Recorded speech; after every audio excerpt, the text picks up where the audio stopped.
was really proud of our guys today. They went out there and competed and brought great energy. I think it always starts there, and I thought our effort was pretty consistent for 4 quarters. And now, obviously, a lot of decisions need to be made, and this is always kind of a bittersweet time in terms of, you got to say goodbye to a lot of guys that have busted their butt for months and months and years. And so I definitely appreciate that locker room. I think we got a great group of guys, and we'll be excited for the guys that make it, and certainly it's always disappointing for those that don't. How good was that performance today? I mean, to end camp on that, did you feel like you ended on a pretty good high? Yeah, I thought so. I thought, going into this, you're always a little nervous when you're playing some of your starters too. And I thought defensively we had a pretty good performance, and I thought offensively, we had that 16-play drive or whatever it was. So I was pretty pleased and I'm glad we did it. And hindsight's always 20/20, but I just thought in my gut, I feel like a lot of years we've come out of the preseason saying, hey, I wish we would have given these guys a few more reps, and we were able to do that for most of our guys today. Certainly we had a lot of guys down as well, so that's always a challenge, but I was proud of those guys, just suiting up and going to play ball.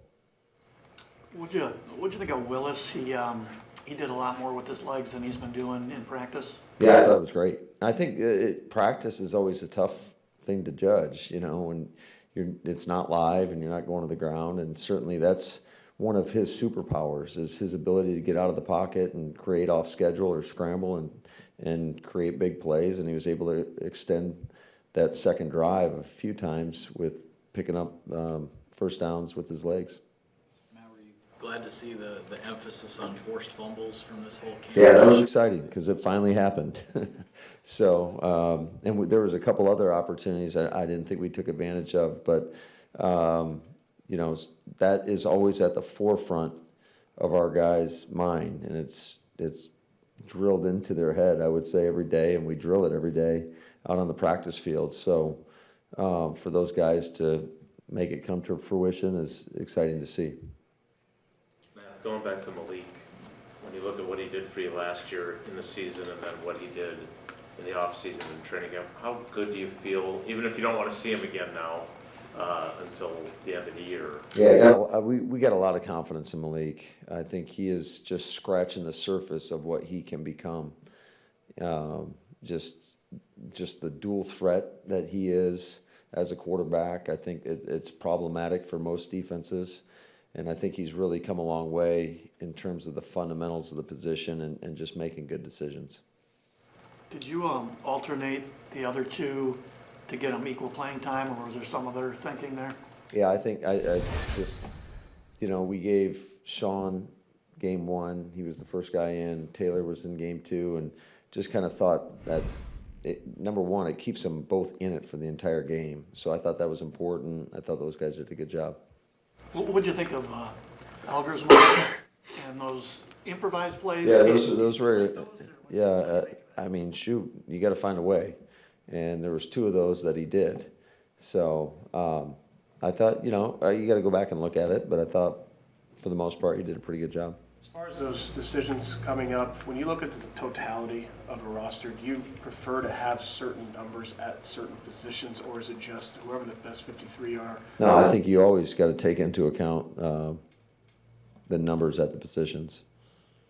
Matt, you said there's decisions to be made. How many of those make themselves, and how much of it is that you guys actually have to sit down and decide now, or were they already kind of had it already shaken itself? Yeah, I've spent a lot of time with Goody, and for the most part, you got a pretty good idea of where it's going. But certainly, there's going to be other teams where guys get released, and there's going to be opportunities there that potentially could impact some of the decisions that you make in terms of who you keep from your roster.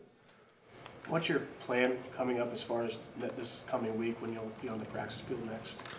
So the plan right now, depending upon how we are health-wise, would be tomorrow we're going to treat kind of like a in-season Monday. So we'll come in, we'll review, we'll have a team meeting, we'll have a workout, and then Monday is in-season Tuesday.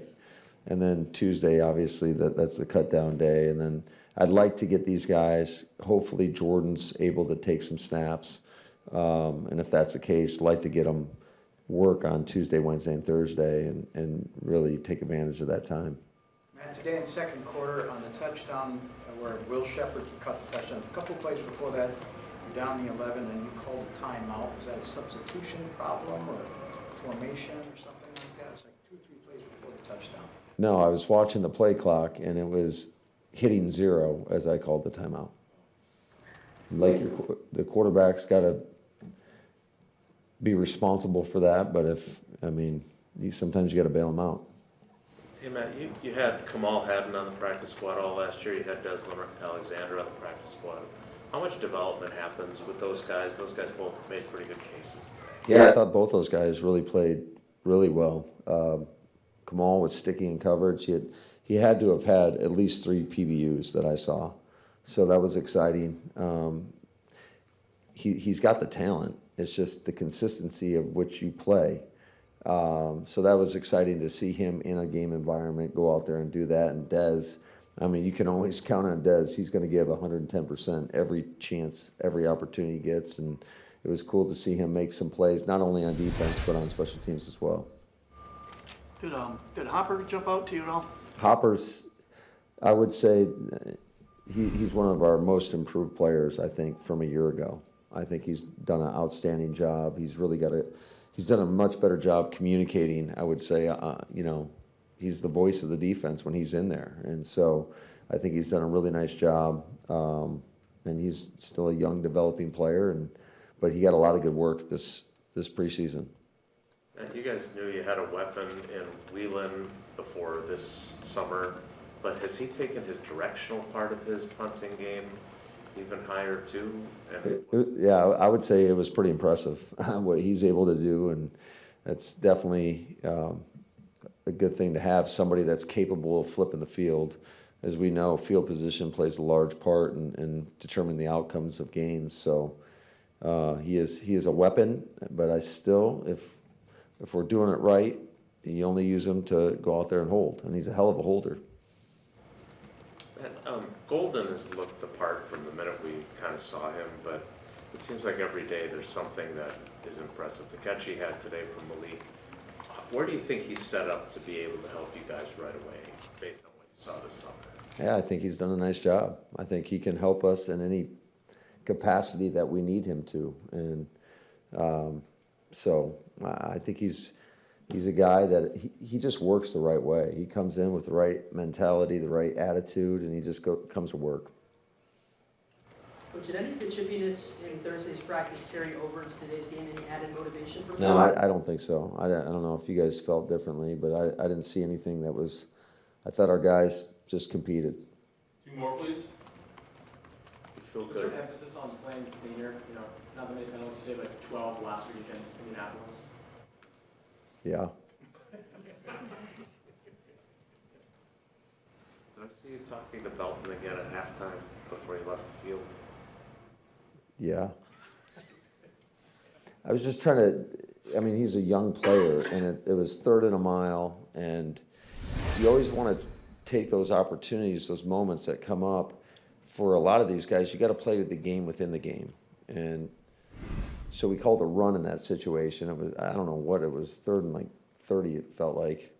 And he was in a 3-point stance. And I'm like, be in a 2-point stance. It's make the defense think we're going to pass the ball, and then you try to slip a run in there and, get in better field goal position. So it's just, I think it was one of those teachable moments, and something that he'll be a little bit more aware if we're ever in that situation again. Hopefully we're not, but odds are at some point we will be.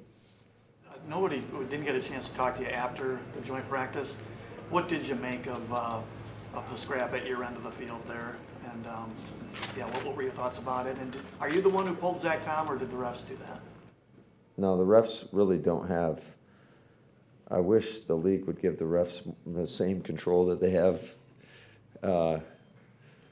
in games. But it's just our rule. If you throw a punch, and listen, he was not the only person at fault. He was the only guy I saw, And then you go back and you watch it and you're like, oh, there was a lot of guys that should have got tossed that didn't. And that's just the way it works sometimes.